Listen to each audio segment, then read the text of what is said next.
What's up, guys?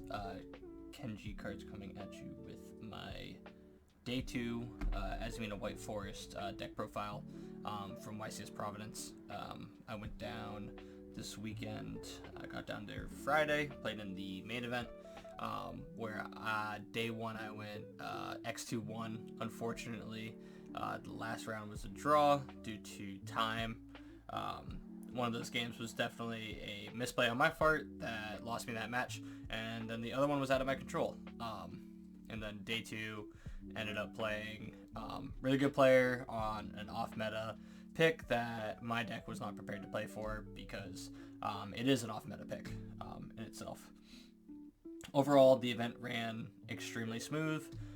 Was very happy to have a YCS in my neck of the woods. I'm from farther up north than Providence, so it was only like a 2-hour, 3-hour drive for me. So it was really, really nice. Overall experience was amazing, and I definitely recommend for anybody that's able to get out to a YCS. It's really fun.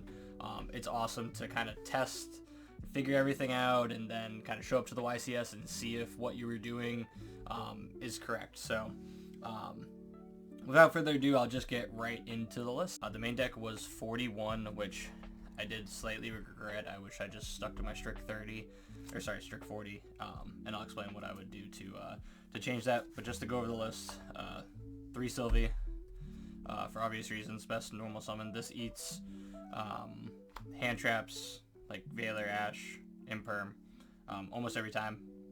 The majority of people that I played against did not know what White Forest did. They knew like some of the basics, but they didn't know like what the new support was, which I definitely built the list that kind of took advantage of that fact, seeing that it was release weekend and that this wasn't a perceived as a popular pick for the event. So 3 Sylvie, 3 LZ.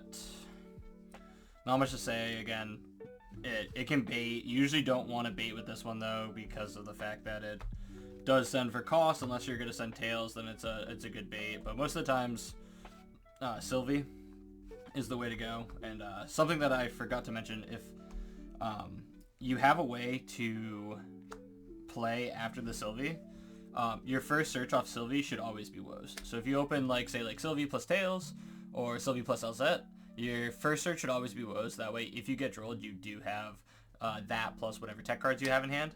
That's always super important to be thinking, like, opening hand, okay, what's my first search? Because my first search might be my only search, just due to Droll being in the format.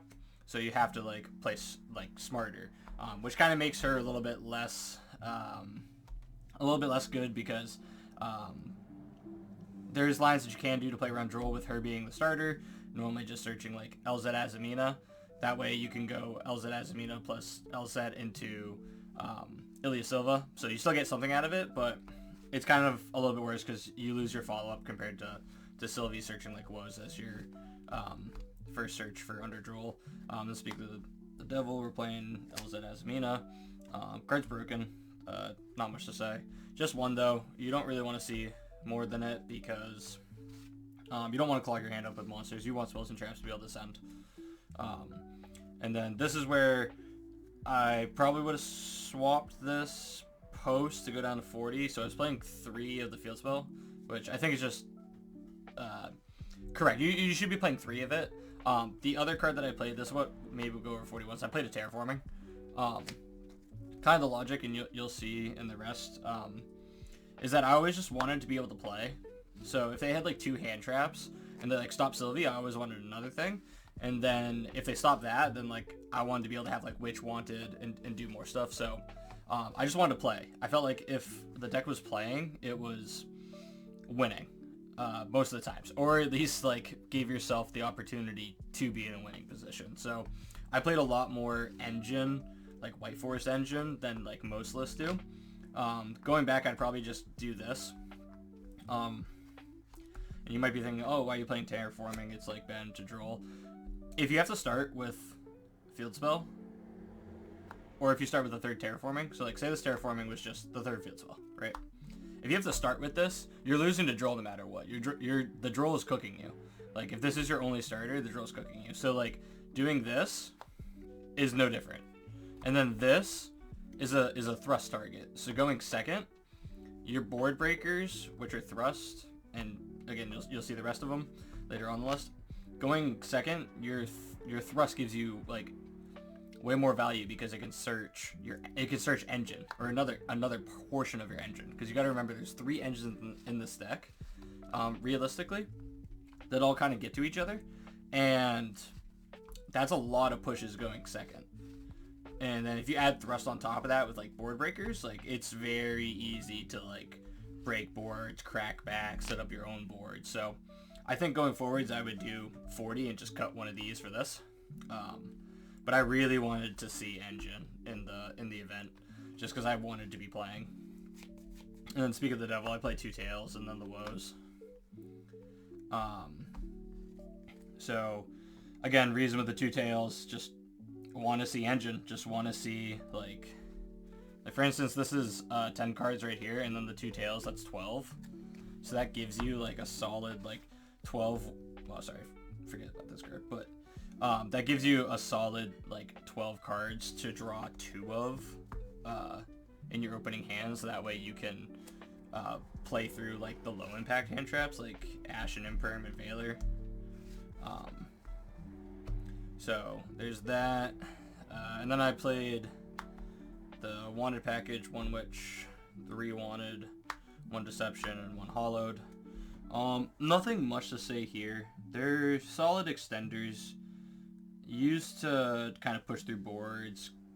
Can add it off the White Forest engine. I'm not going to go too far into this because this is pretty standard. I don't think you should play any other different ratios to this.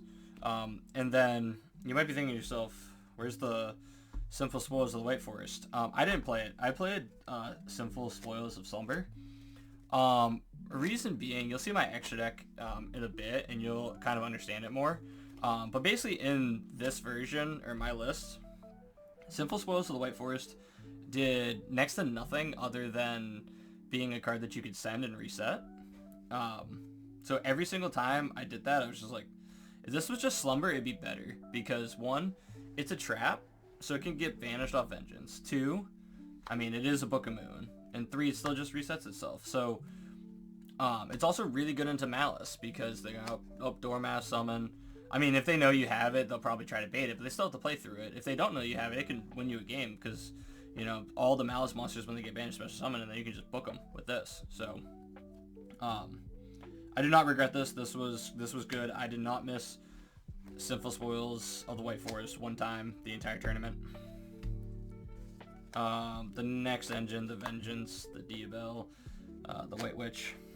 This engine's crazy. The amount of people that had to read this card and read this card, like almost every single one of my opponents, nobody knew what my cards did, which is why I actually got the draw.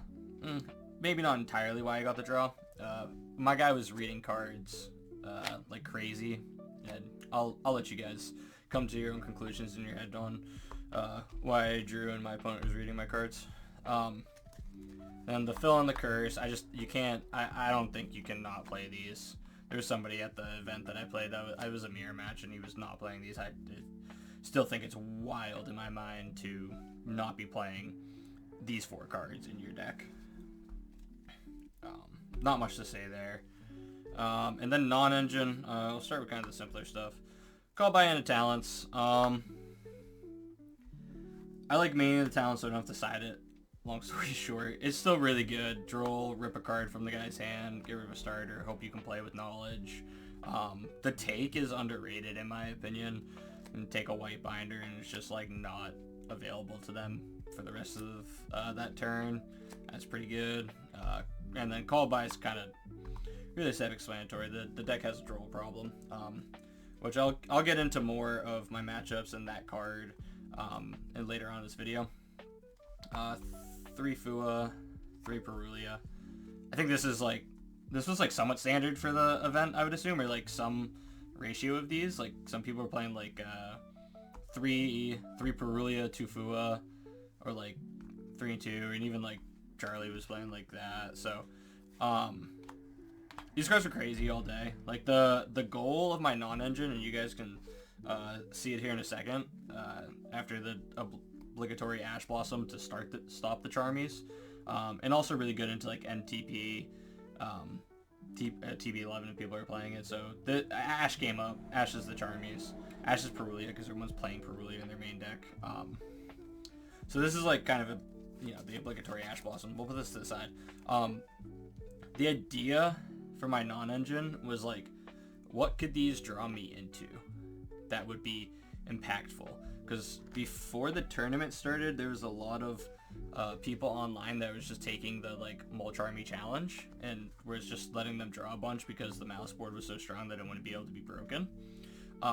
So the two cards that kind of like fit that role was either Nibiru, which I think like mostly everybody consensus was on that. I played Super Poly instead. The reason being is I felt that these would make my opponent end on a half board that this did better into than Nibiru. Because of the fact that if they either take the Mulch Army challenge and they have like a plan for Nib, which then makes Nib a worse card, or they don't take the Mulch Army challenge, my Nib's just dead. And in that case, Nib is still just a bad card. So I decided on Super Poly because the majority of people were, I think, planning to play Nib. And in that sense, this card goes crazy because it's a board breaker. They put up their little monster negate to, negate my Nib, and this eats. This card was crazy all weekend. These plus this, or these like draw into this, like Rex Malice. So for instance, like I didn't lose any of my Malice matchups. I only tied that one, and that dude was reading my cards. We'll leave it at that. So this cooked all day. I don't regret it whatsoever playing this over Nib. I just think it was like statistically better because most people were like prepared and were playing like around Nib. Until they realized that I had this instead of Nib, and then they were just kind of going crazy, which is a whole nother story. I might try to find a way to put Nib in the list still, because I will say this paired with nothing is not enough, which is another reason I would like to go back down to 40 by removing the third field spell, because there was times where I opened just Super Poly and it just didn't do enough, where if I had like even just an Ash Blossom, would have made this card like infinitely times better. Before you guys are like, oh, Mitsu Raizu, honestly, like they end on 2 darks. Like most of the times they end on 2 darks. You can still do it. It's like, it's not the best. It's definitely for Malice, which I planned on being the best deck at the event, or not the best deck, but at least the most representative or most represented. So it's still useful. If game 1 you draw Super Poly and your opponent went first, he's playing Mitsu Raizu and he doesn't put 2 darks on the board and your Super Poly's dead. That was just a risk that I was willing to take versus like playing Nib and having it still just be potentially dead in that situation, if that makes sense. And then the last 2 cards, that's crazy. 2 Black Goat Laughs. This is, in my opinion, for this deck, not every deck can play it obviously because they can't send it to the grave as frequently as easily as this deck can, but this was just better than Imperm. The only reason I didn't play 3 of it is I didn't want to open 2 of it and brick, because that does happen. It's like really awkward to have one in grave and have one set. It's not amazing. And like this card, pitch this card, is crazy. It cracks the whole Malice board. There was multiple times, like, it sounds like not, when I say it doesn't sound that good, but in like a game state, it can be very, very devastating. But just doing this and calling White Rabbit so that like when they banish it, they can't set the MTP is pretty massive, because you can just chain it to the banish effect. So that won me a game that I shouldn't have won. I went second, and I think I opened Black Goat Laughs and like just Engine, and that got me there. So that was the main deck. Like I said, 41 cards. Only change would be I would remove the the third field spell for just to go down to 40. Tokens. Shout out my boy. Queen, Basilia, Silvera. The new Poplar, you have to play this. There's no shot you're not playing it. And then, like, also obligatory, you're playing Snake Eyes Vengeance Dragon, I guess it's called now. People don't make this enough going first. This is also just a quick effect to play something in the back row. So you don't have to, like, do this going second. You can do this going first, and it's still, like, an interruption. And there's plenty of times where you just, like, randomly have it on board. And then I played the Chaos Angel. The next two cards I'll save for the end because they'll probably be a little bit controversial. The standard Ilya Silva, Lago. I played Moira Regina, I played Saint. So in a simplified game state against Malice, if you're able to get to Saint without shuffling back the LZ Azamina, the Saint can summon this back. And this can summon the LZ Azamina back, and then you can make a Blatant Dark Chaos Angel in defense. And Saint plus Chaos Angel like that against Malice is, like, insanely broken. They have to, like, play super weird because of the Saint, and then, like, their ways to out it get limited by the Chaos Angel. And then they also just have to out a Chaos Angel. So there's, like, so much for them to do, and that whole play now only you can set up this entire board, or this board that I'm showing you right now, by basically just, like, having these two cards with the LZ Azamina in the graveyard, which is normally pretty easy because you go White Forest stuff. They stop it, interact with it. Your Azamina LZ's just chilling in the graveyard, and you can just do this and rip that into a Malice player who only has 2 or 3 cards in their hand. It's pretty much wraps. So, and I can show. I mean, it's a pretty simple play. Like, Wanted just searches the new Vengeance, and because it's a simple spoils card, you can send it. And then the next 3 are just super poly targets. I played the Garua, the Mud Dragon. You don't need the World Chalice guy. I mean, you can play it if you want to get rid of the Firewall on the end board as well, but in my opinion, I didn't have the space for it, and honestly, I need to fit in another card too, which I'll talk about later on in the video. The last super poly target is Chorizo, and you might be thinking to yourself, that's not a super poly target. Yeah, it just takes a spellcaster and basically just a monster summoned from the extra deck. So there's, like, tons of time. You go, like, normal summon Sylvie, activate effect, chain imperm, chain super poly. Get rid of, like, I don't know, for instance, we'll just say a Code Talker, or get rid of Detonator. And you just put a Chorizo on the board. And you lost nothing because, like, these are both just Spellcaster level 4 tuners. So, it came up quite a bit. People were like, wait, what? I'd be like, oh, yeah, that Chaos Angel, Light and Dark that you just made, that's targeting my Sylvie face down. Yeah, I'm going to super poly both those into Chorizo, so I can activate my Tails next turn. So, this card was crazy as a super poly target. I don't think I ever did the line with Witch as a starter that used this, mainly because I was playing so much White Forest Engine in the deck that it just never came up. So you could technically cut this card. This might be the card that I cut for Jura. I want to put Jura in the deck just to have a win con and for time, because that came up twice, once in the main event, once in the giant card. So Jura would probably be okay to cut for this. And then the last 2 cards, this is going to be super controversial. I know you guys are already going to be maybe flaming me. I played Crimson Dragon and Crystal Wing. So don't hate. Let me discuss the theory, and then you can hate. The idea with it is that this makes the White Forest engine force out Nib, and then if you're able to, and it depends on, like, how you did your White Forest engine. If you need to activate Field Spell, then it's a little bit tougher, but you can usually find ways to do the full combo without Field Spell.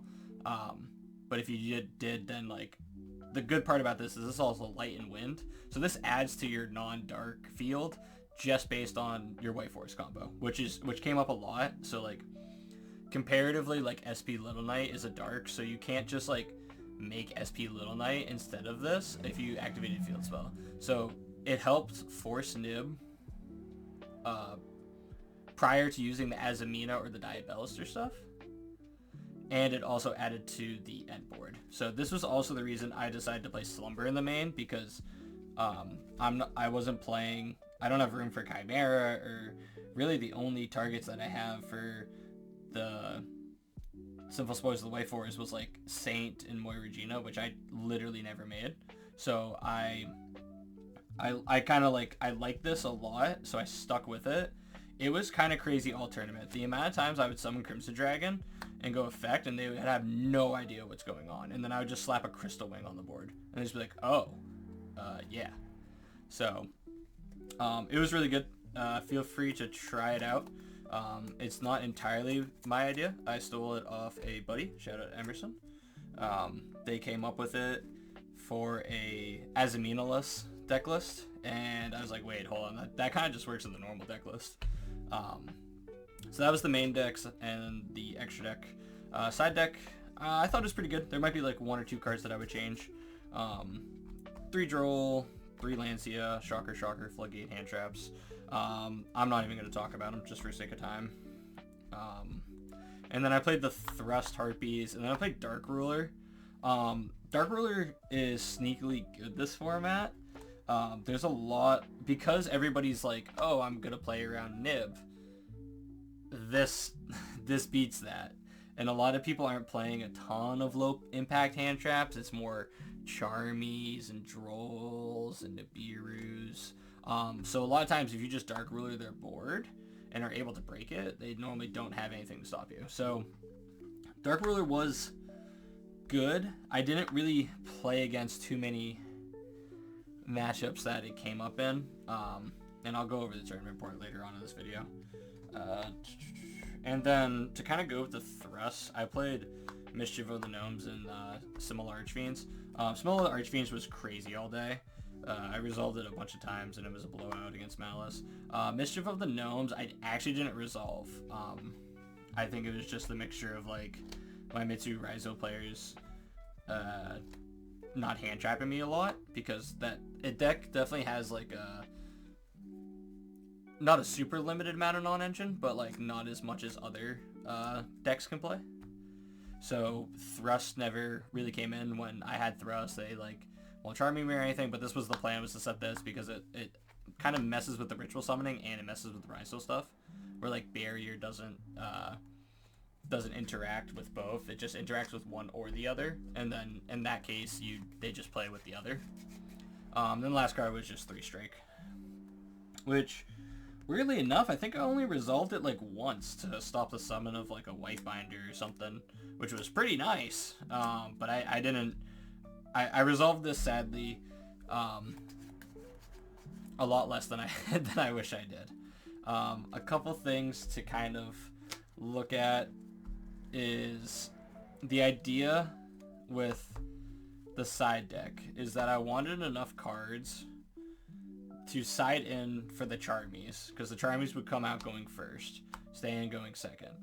The cards that I put in going first, which would be a total of 6, well, and potentially 9 if I'm putting in the hand traps too, depending on the matchups. A lot of time I'm siding 9 in. Was that it was either a blowout card for the deck that blew me out, most likely with Droll, or it helped grind. So for instance, like putting in strikes and the tactics and these, and then the other blowout cards, like that, plus like the Black Goat Laughs, sometimes Super Poly depending on the matchup, the Ash Blossoms, like Called by Talents. Like it was just putting a large amount of cards in my deck that would help stunt and stop my opponent from either killing me or setting up their own board. The reason being is past like turn 2 with this deck, you can regain a lot of advantage just from your graveyard effects, like your Elzet coming back, Hollowed Azamina coming back, Wanted Draw. Like there's so much recursion past like the first couple turns. So if you get into a grind game where you just get drolled and you're like, oh no, what do I do now? Like that was the strategy. I was trying to like not play through Droll, but like stop my opponent. It was like, okay, you want to blow me out? I'm gonna blow you out or make you pass turn back to me. So that was like the idea with that. And I think that's it for the list. I'll get into some more in-depth matchups in a different video, or a different part of the video. I'm probably going to load up DB and kind of show what the changes I would do. So I will turn it back over to that. Alright guys, so just coming back to kind of a more medium that I'm used to of the dueling book screen versus the physical cards. I'm going to go through my matchups right now. My first round was Malice. He was like maybe like 6 months to under a year into coming back to the game. He unfortunately didn't have March Hairs, so it was like Bestial, Fiendsmith, Malice, which power-wise, post-Allen, I think this deck just has more power. And I've also been, playing for a little bit longer, had a little bit more experience, so it was that matchup. And then round 2, I played another Malice player. He seemed definitely more seasoned in the game, but he was saying that he was newer to the Malice deck itself. I don't think he per se made any misplays that really cost him too much. He did droll me game 1, and I was able to kind of just stunt his play with Woes and Slumber, if I believe. I think I went like Ilya Silva plus Woes, Morian plus one of these on board. I believe that's what it was. And then I think I also had to set Super Poly, which got me there. Which set Super Poly is crazy in the Mouse because, they just put 2 bodies to go Splash Mage and you say goodbye. Put them on Havoc Sender. And then round 3 was another Malice player. Again, this was Bestial, Fiendsmith, Malice. They didn't play. I think they did play the new stuff. Maybe, I don't know. It was like a pile deck. It had like a lot of engines. For a little bit, I wasn't sure what I was playing, because it was really just like Fiendsmith cards, and then like he normal summoned Dormouse out of nowhere, and I was like, oh okay. And it was like the same thing. Like also just I got drooled and had to like kind of survive for a turn, and then got back to me, and then I just went crazy. And then round 4 was a Fiendsmith the deck, basically. This match was wild. He drew all 3 drolls game 1. I won dice roll. I didn't play a turn that game that I didn't get drolled, and ended up just getting outgrinded by the Fiendsmith stuff, which is still kind of crazy that I lasted 3 turns being drolled every single turn in this deck. And then game 2, he drew two drolls. He might have had the third, he didn't show me. But I got drolled after going first, and then following turn I also got drolled. So there was like no winning that game in my mind, so I just kind of chalked that up as like the freak round of the tournament. After that, I played a mirror match, which unfortunately for him, I was playing Super Poly. Super Poly goes insane in the mirror match.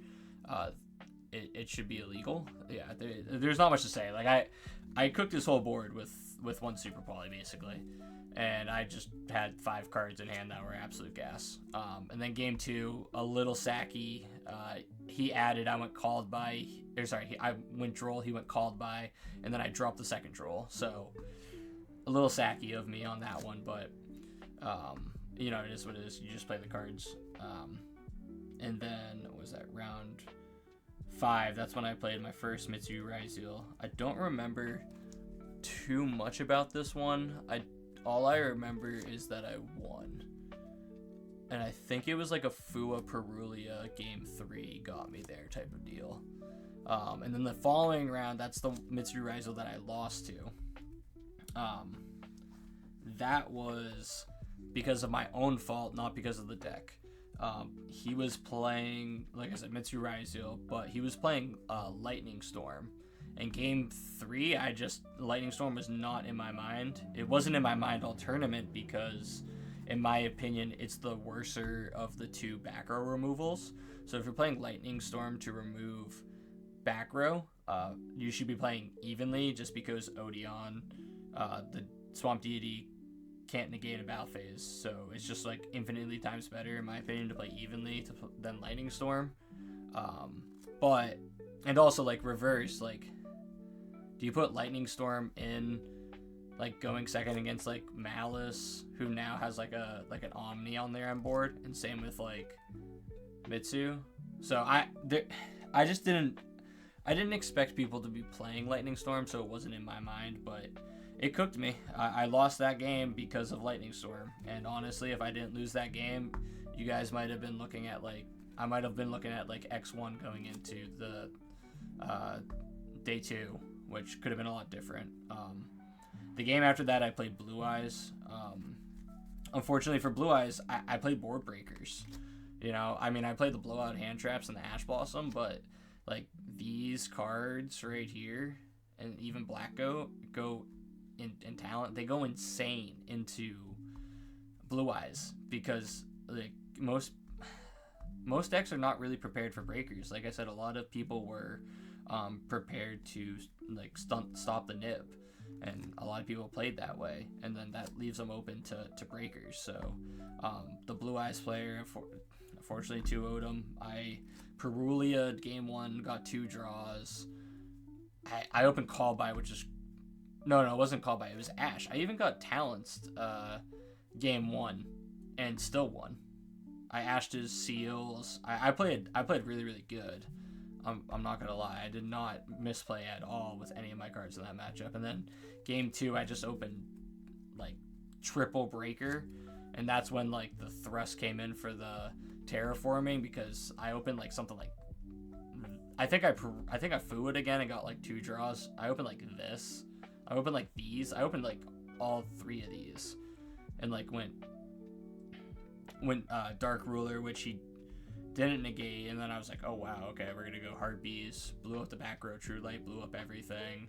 Went Thrust, grabbed Terraforming later on in the turn after like eating a couple hand traps on my normal summons, and then just like went to the races.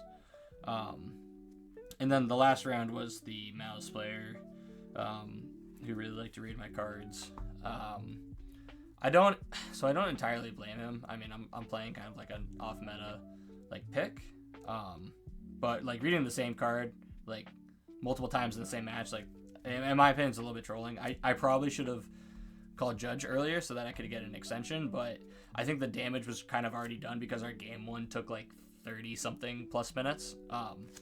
And then I just scooped so quickly game 2, or I didn't scoop very quickly game 2. He had full board. All I had was a Super Poly, and that's like kind of the bad thing. If you don't open these and draw into this, or like open like these are together, Super Poly on its own just doesn't do enough, which is like why I would love to go to 40 to something like this, just so like you can see these cards. You know what I mean? You want to see these cards. So I ended up drawing just due to time, which is one of the things that I would love to put Jira in here. If I played this card anywhere in the list, whether it be side deck or main deck, I probably dropped the Chorozo. It did come up a couple times, but I don't think it was game breaking when it did come up. I think the Juro would have been much better just to have a time card. That being said, it's actually not the best of time cards.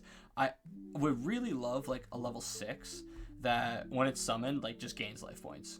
That way like I don't have to rely on like passing turn to my opponent.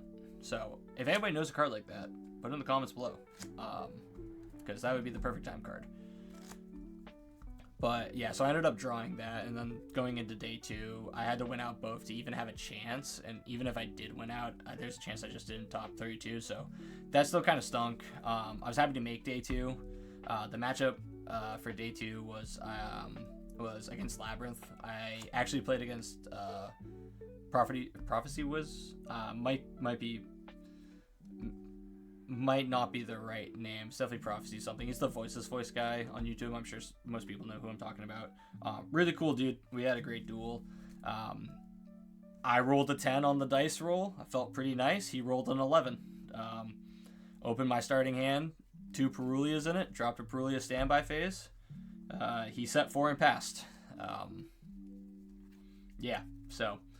And then game 2, it was the typical, like, he actually played, he had, like, Perulio, which I had Ash for, and then he had Imperm and Ash in lab. I was like, this is crazy. I still made, like, basically full board. And he just scooped because there's no way that they're playing through it.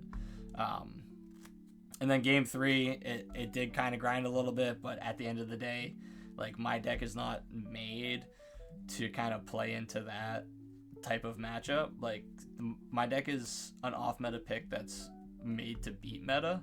So, like, beating, like, other off-meta picks is really hard. Really, at the end of the day, I just had to pray to open Thrust or Harpies to have a chance, and I saw, like, double Super Poly, double Fua, and yeah, just wasn't it. That wasn't my day, but I think for the most part that lab matchup, that loss was kind of out of my control, and then the getting drolled 5 times in 2 games, that was definitely out of my control. And then what was in my control was losing to the Lightning Storm. I should not have done that, and that would have kind of changed my outlook on day 1 and day 2, and it would have put me in the spot to be able to top.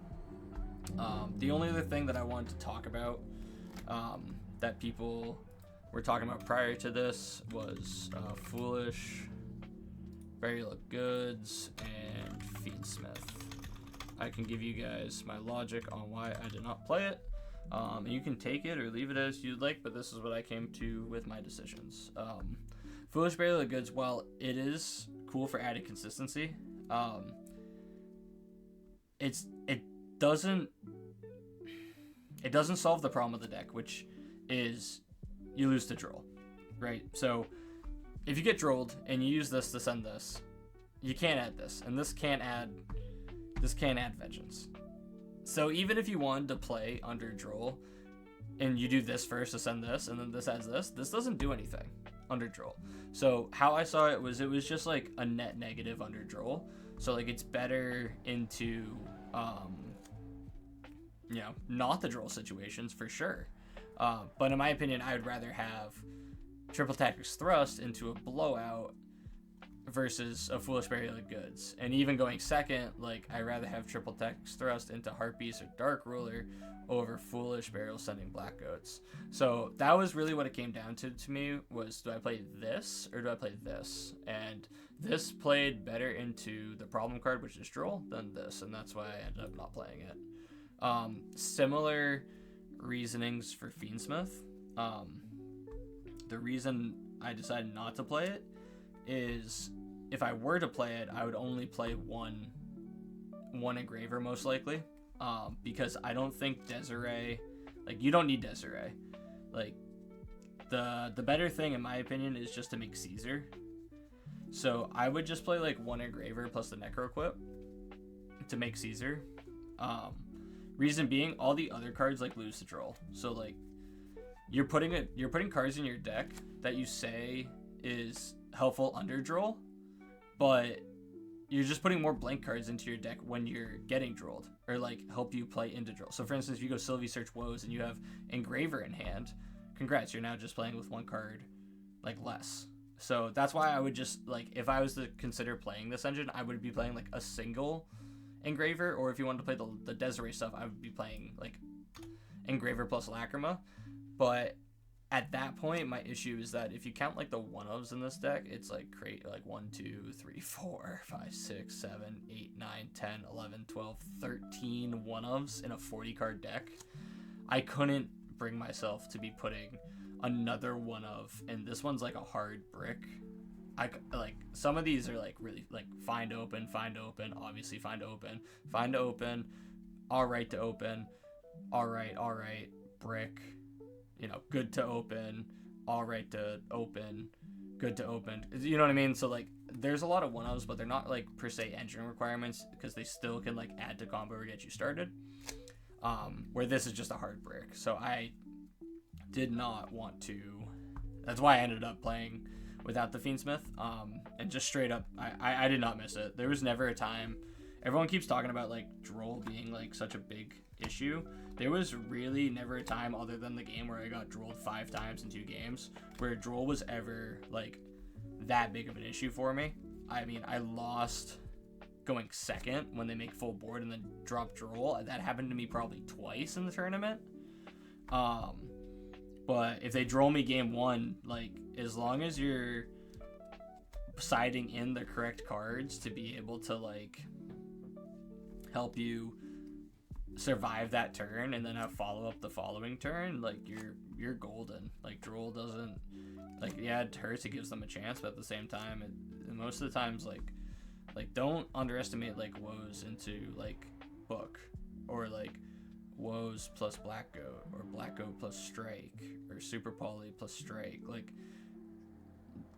or even just like, okay, you get drolled, okay, pass turn, drop Perulia, drop Fua. Like, there was never a game 1 that I got drolled and I was like, yeah, I just lose. I always like grinded. You know what I mean? It becomes like a hard game and you have to like play it out and be good with the deck to be able to do it, but I think that's just like the better way of dealing with droll than trying to like counterplay it through like cross out or sales ban or something like that. So at this point I'm kind of just rambling on. If you have any other questions, leave it down below. But overall I think the deck was crazy. Most of the times in the matchups when I was playing, I was like surprised myself. I was like, dang, I'm cooking right now. Like this is this is really good. Like even going second, it's like there's so many pushes and people have no idea what to do.